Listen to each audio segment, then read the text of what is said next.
Things got really intense at the United Nations in New York recently.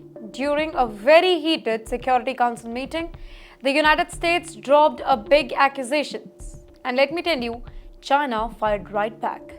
The US representative John Kelly stood up and blamed China for helping Russia continue its war in Ukraine.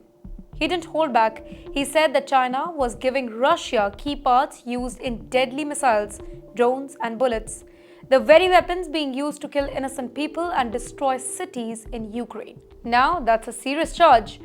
But China? Not willing to stay quiet either. China's envoy, Gang Shuang, hit back with very strong words of his own. He accused the United States of running a campaign, trying to blame China for the problems that it helped to create. He said that China is allowed to do trade with whosoever it wants, including both Russia and Ukraine. And here's the kicker, he reminded everybody that even the US still trades, and that too with Russia.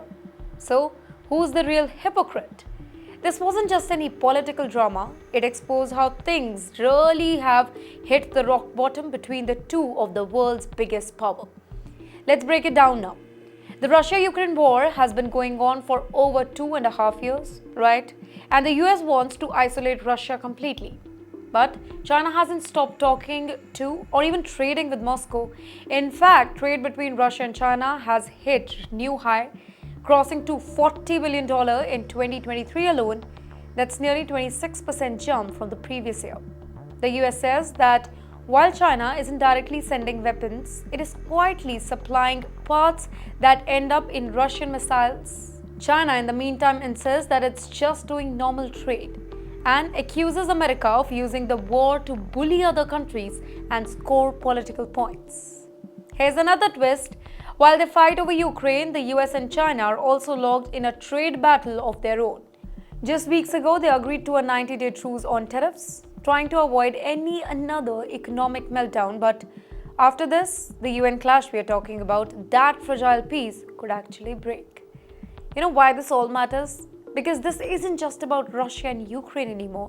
It is about who leads the world order. The US wants to stay up on top.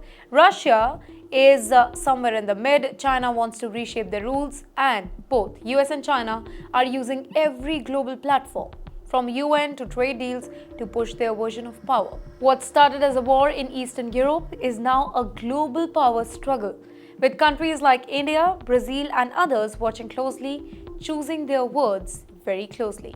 The next few months, absolutely crucial. Will China back off? Will the US tighten sanctions? Will this war of words become something bigger? Only time will tell. But one thing is clear, that the world is no longer watching from the sidelines.